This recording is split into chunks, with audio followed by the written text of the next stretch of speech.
तहसील और शिवम दोनों शांत हो जाइए। अब भाटी जी आपने सुनी इतनी देर की चर्चा। मेरा सीधा सा सवाल, राहुल गांधी क्या बतौर पीएम उम्मीदवार आपकी पार्टी को स्वीकारे हैं?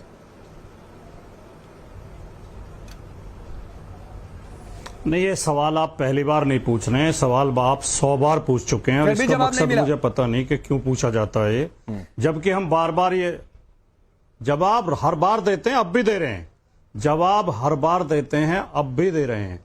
जो हमारा अलायंस बन रहा है इंडिया, उसने ये तय किया है कि हम किसी प्रधानमंत्री का चेहरा घोषित करके चुनाव नहीं लड़ेंगे। इसमें पूरा जवाब समाहित है।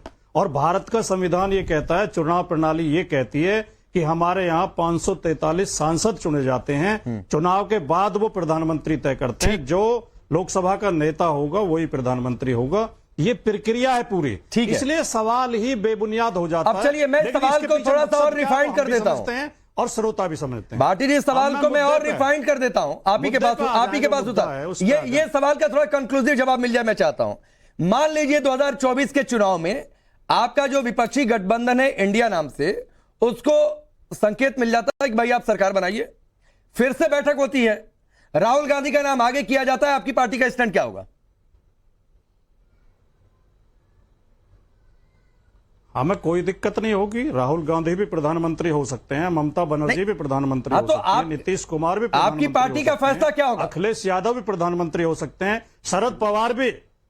हमारी पार्टी का फैसला यह होगा जो सांसद सर्वसम्मति से बहुमत से तय नहीं, सांसद तो जो अखिलेश यादव कहेंगे आपकी पार्टी के अध्यक्ष उस पर मोहर लगाएंगे। नहीं होगा, सांसद तो जो अखिलेश यादव कहेंगे उस पर मोहर लगाएंगे। अब आप अपना परसेप्शन परोसे जाओ, आपकी जो इच्छा है, आपकी नहीं ऐसा ही होता है, ये बीजेपी में भी होता है, ये कांग्रेस में भी होता है, हर पार्टी में ऐसा होता है। जो आला कमान से आ गया संदेश उस पर ठप्पा लगा दीजिए, ये हर पार्टी में होता है। आप देखिए, आपके मन में जो भेदभाव है, आपके पार्टी किसी पार्टी के प्रति आपका झुकाव है, किसी सरकार के प्रति आपका झुकाव, से तो मैं नहीं झुकाव की बात कहां भाटी जी, मैंने पहले ही कह दिया कि मान लीजिए कि 2024 में आपके विपक्ष गठबंधन को बहुमत मिल गया, तो इसमें झुकाव कहां? मैंने तो आपके पक्ष की बात कह दी। मान लिया अभी यमुना का बंद टूट गया और आपके ऑफिस में पानी भर गया, आप क्या करोगे? ये कोई सवाल थोड़ी हुआ। मान लिया नहीं टूट रहा, नहीं बांध, पूरी अगर टूट गया तो सवाल तो नहीं टूटेगा। अब मान लिया आप ऐसा ही सवाल क्यों आप? अच्छा सुनिए सुनिए भाटी जी ऑन अ लाइटर नोट आपने कहा कि बांध नहीं टूट रहा है, तो क्या आप ये मानकर बैठे हैं कि इंडिया को बहुमत भी नहीं आ रहा है? इंडिया बहुत भारी बहुमत से सरकार बनाने जा रहा है, एनडीए 100 से नीचे आ जाएगा, इंडिया की सरकार बनेगी और बहुत सहमति के साथ। ठीक नहीं, आप लास्ट तक विरोध करते रहेंगे। नहीं मैं बिल्कुल विरोध नहीं कर रहा हूं, मैंने तो कहा कि मान लिया कि आ गया विपक्ष को बहुमत, ये भी कहेंगे आप कह रहे हैं कोई यमुना का बात टूट जाए, मान लिया जाए नहीं टूट रहा है, तो मैंने उस पर क्रॉस कर लिया कि आप मानकर बैठे कि नहीं आ रहा है। देश के जो भी जागरूक नागरिक हैं, जो भी जागरूक पत्रकार हैं, जो भी ईमानदार सर्वेक्षण करता है, उन सबको दिखाई दे रहा है, शीशे की तरह साफ है कि भारतीय जनता पार्टी के खिलाफ लोग हो गए हैं। भारतीय जनता पार्टी की पोल पट्टी रोजाना खुल रही है। अभी आपने शिवम त्यागी का बयान नहीं सुना? शिवम त्यागी के एक एक शब्द में डर और वो जिस तरह पलटी मार रहे हैं अपने बयानों से, इसमें भारतीय जनता पार्टी कुछ लेना देना थोड़ी है, तो कोर्ट का फैसला है। पहले पूर्णेश मोदी भारतीय जनता पार्टी के विधायक हैं। अब आप आजकल आप डर नापने का थर्मामीटर लेके घूम रहे हैं भाटी जी, कभी बांध इधर उधर गिरा दे रहे हैं। बांध अगर पानी यहाँ टाइम्स नाउ के स्टूडियो आएगा तो आपके गांव भी पहुंच जाएगा, आप भी तो आसपास ही रहते हैं। मुझे कुछ कहना है राकेश जी, मैं दो हाँ जल्दी से अपनी बात पूरी करिए, जल्दी से अपनी बात पूरी करिए, फिर उदय जी बहुत देर से इंतजार कर रहे हैं, गुस्सा हो रहे होंगे मुझ पर। ठीक है, गुस्सा हो रहे होंगे। आज गेरुआ में आए, इनको बोलने का पूरा अधिकार हो। वरना ये कहेंगे और मैं इनके लेफ्ट पे हूं, कहेंगे लेफ्ट विंग को। भाटी जी 20 सेकंड जल्दी पूरा करिए, फिर आप जी मैं आपको भरपूर समय दूंगा। ठीक है, हाँ अपनी बात पूरी करिए। शिवम भाई इस मुकदमे में शुरू के दिन से ही गड़बड़ झाला था। ना तो राहुल गांधी ने ये कहा था कि सारे मोदी चोर होते हैं, दूसरे जैसा तहसीन भाई कह रहे थे, इस देश में ना तो मोदी नाम का कोई समुदाय या जाति है, ना गांधी नाम का कोई समुदाय या जाति है।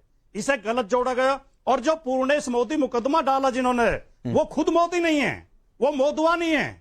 उन्होंने अपना नाम चेंज कर लिया मुकदमा लड़ने के लिए। और जब उन्हें लगा कि अच्छा, इस पर कुछ क्रॉस है शिवम का, लेकिन शिवम मैं आपसे समय लूंगा पहले अवधेश जी का, पहले अवधेश जी, ठीक है, वरना नाराज हो जाएंगे, कहेंगे मैं आगे से नहीं आऊंगा। कर पाएंगे आप, देखिए। अवधेश जी, शीशे की तरह साफ है, भाटी जी कह रहे हैं, फिर भी नहीं बता पा रहे राहुल गांधी स्वीकार है नहीं स्वीकार है। क्या आप मानते हैं कि आज के फैसले के बाद कांग्रेस पार्टी अप हो गई है विपक्षी सारी दलों में? नहीं, राजकुमार भाटी जी मुझे लगता है शीशे के बजाय लेंस का उपयोग करते हैं आंख में, क्योंकि उनके वहां चश्मा नहीं है, तो इसलिए उसमें सब कुछ साफ ही दिखाई देता होगा। देखिए, जो कुछ मैं इस समय, जैसे मैं तहसीन पूनावाला को देख रहा था, जैसे राहुल गांधी ने एक उनको, उनके जो रणनीतिकार थे उनको समझा दिया था कि कुछ भाषण में ऐसी बात बोलिए कि टीवी के हेडलाइंस बन जाए, उस पर बहस हो जाए। वैसे ही इन्होंने आकर के 3-4 लाइन धराम चोर चोर चोर चोर बोलो और फिर फाइट हो गई, ताकि पूरा टीवी के डिबेट के हम लाइमलाइट ले जाए। अगर यही कांग्रेस और कांग्रेस के प्रवक्ता और समर्थक आज भी कर रहे हैं, तो फिर यह विचार करना पड़ेगा कि इतनी बड़ी समस्या से भी क्या कांग्रेस सीख रही है 44 और 52 होने के बाद। दूसरी बात, देखिए, परसेप्शन की एक कोशिश हो रही है। ऐसा लग रहा है जैसे कांग्रेस के अध्यक्ष बोल रहे थे कि ये विजय वायनाड के लोगों की है, ये विजय फल, जैसे ये लग रहा है कि केस जीत गए हैं। मैं तो कह रहा हूं कि ये स्टे पहले दिन भी मिल सकता था। अगर कांग्रेस, जो राहुल गांधी के रणनीतिकार हैं, जिस दिन सजा आई, ये लोग तो रात में कोर्ट खुलवाते हैं भाई। अगर रात में ही चले जाते कि भाई एक बड़े नेता हैं, उसके कारण समस्या पैदा होगी, तो उसी समय स्टे मिल सकता था। मैं आज इसके उस समय, लेकिन गए क्यों नहीं सुप्रीम कोर्ट में? इतने दिन बाद क्यों गए भाई? क्योंकि एक सहानुभूति लेना था कि भैया अगर फैसला आ गया है, इसका लाभ उठाइए, राहुल जी को सहानुभूति लेनी चाहिए। तो रणनीति से यहां तक समस्याएं आई हैं उनकी, और आज वो आ गए हैं तो लोग ऐसे पेश कर रहे हैं। जो आपका सवाल उभर रहा है कि शीशे की तरह साफ क्या है, शीशे की तरह पहली बात साफ यह है कि बेंगलुरु के बैठक में जिस ढंग से ज्यादातर तस्वीरें बड़ी बड़ी कांग्रेस के नेताओं की लगी थी, बाकी नेताओं की छोटी, कांग्रेस की रणनीति बदल जाएगी अवधेश जी? नहीं, वही तो कर रहा हूं, पहले उसको ध्यान। कांग्रेस की रणनीति क्या थी? बेंगलुरु बैठक को कांग्रेस ने एक प्रकार से हाईजैक किया था, और इसके कारण वहां असुविधा हुई, असमझ, जिसके कारण चिड़चिड़ा कर आप मुंबई में हावी हो जाएंगे, चले गए, मुंबई में चले गए थे। अच्छा, राहुल गांधी को तो अभी बोल रहे हैं वो कि राहुल गांधी, समस्या यह है कि अब राहुल गांधी को जो लोग भी इस देश में मानेंगे नहीं, ये फैक्ट है जो आप सवाल कर रहे हैं। इस देश में केवल कांग्रेस पार्टी नहीं, एक बहुत बड़ा वर्ग जिसमें एनजीओ है, थिंक टैंक है, बड़े बड़े संगठन है, एनजीओ है, वो राहुल गांधी को नरेंद्र मोदी के पैरेलल केवल देश में नहीं विदेश में खड़ा करने की कोशिश कर रहे हैं। तो वो तो खड़ा करने की कोशिश करेंगे। अब वो राजकुमार भाटी को और बाकी पार्टियों को सहन करना है कि मजबूरी के इस गठबंधन को